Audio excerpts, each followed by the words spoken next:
People often say, if only ... hadn't happened, OCD recovery would have been so much easier for me.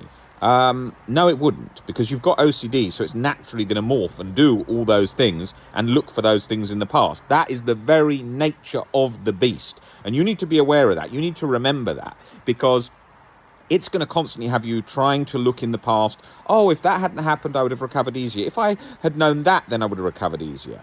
Actually, something else would have definitely happened that would have got you in exactly that same position. There would have been something, 100%. I could have thought, oh, if I hadn't read the books, well, I did read the How to Stubbornly Albert Ellis first book. There was a many-year gap between me reading it the second time and then going full-on deep dive into the reading.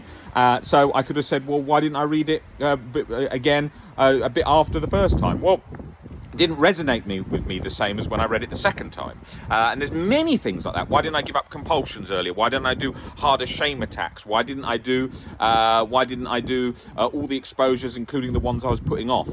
Those needed to be done when I was in that mindset of at that level that I was going to do them. Now, of course, I could have pushed myself and done it further, but all of us uniquely are going along in our own lives in ways we see something. Somebody might not see a perspective shift until possibly it's too late. Maybe they drive too fast, they're aggressive, everyone's told them you're driving too fast aggressively, and they only notice when they've had a fatal car crash, and they're not fatal car crash, they've had a serious injury, and then they notice at that point. Or maybe somebody who's in a job and they're not doing their work, and then they get fired, and then they think, well, how did that happen?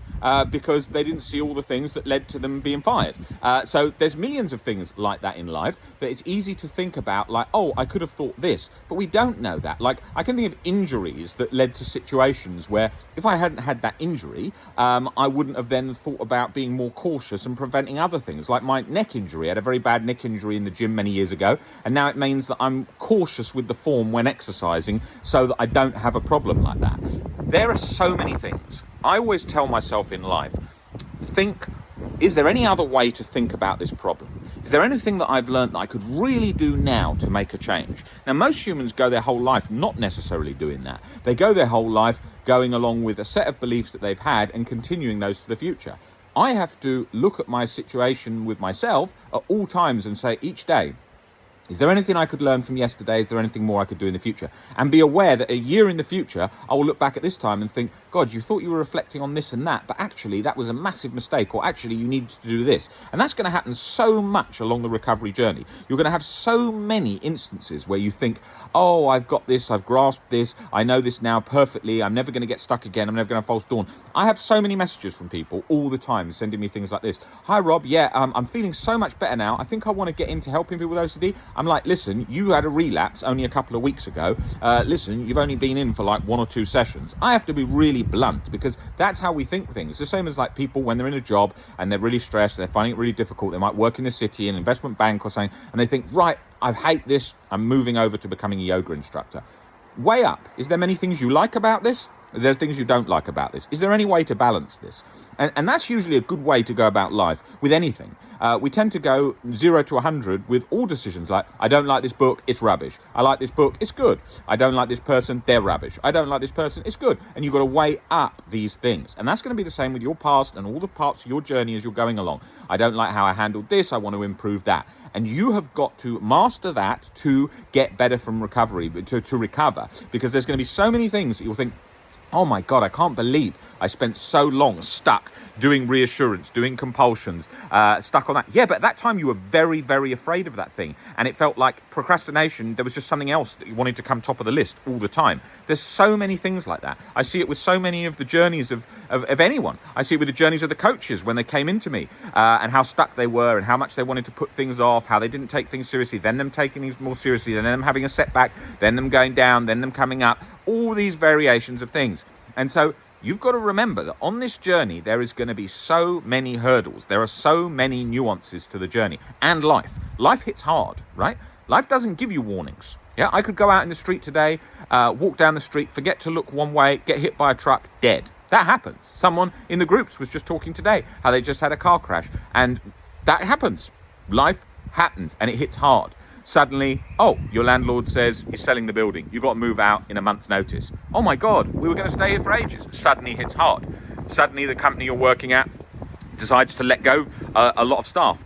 Oh my God, I didn't see that coming. Happens all the time in the world environment of things. You see so many people come into us, oh my God, I've just lost my job. Oh my God, I've just lost my house, or whatever, right? Or, oh my God, I've health scare, or whatever situation, right? I've had variations of these things happen many times during my life because you have injuries, you're human. I've had landlords sell buildings that I've been living in.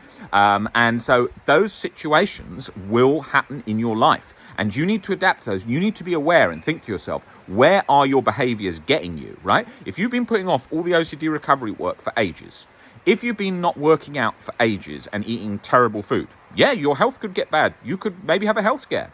If you've not been doing any work on recovery, you may be having a big setback and crisis coming up.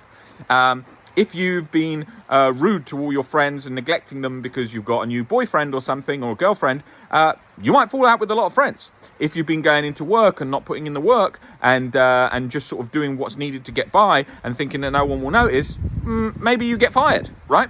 That kind of stuff happens. That is the reality of life. So you've got to always think, what are my behaviors today? How can I improve them? But accept that in the past, you did what you did with the knowledge you had. You made the mistakes with the knowledge you had then. You made the errors that kept you stuck because of the knowledge you had then. Accept that as part of the ride and be aware for change in the future. Not compulsively, oh my God, I need to get myself such great mental space to do everything perfectly. No. Going along, being aware of it, being aware of the behaviors that are going to help you and improve your life and the behaviors that are going to hinder your life, because it's easy to get obsessive about that too. Oh my God, I made such a big mistake with I'm making such a big mistake with behaviors, it's going to hold me back so much. No, that's one part of you that needs addressing and adapting. That is not you in totality. So you need to think about all these elements to travel along the recovery journey and overcome the hurdles and nuances that keep you stuck in that coasting cycle.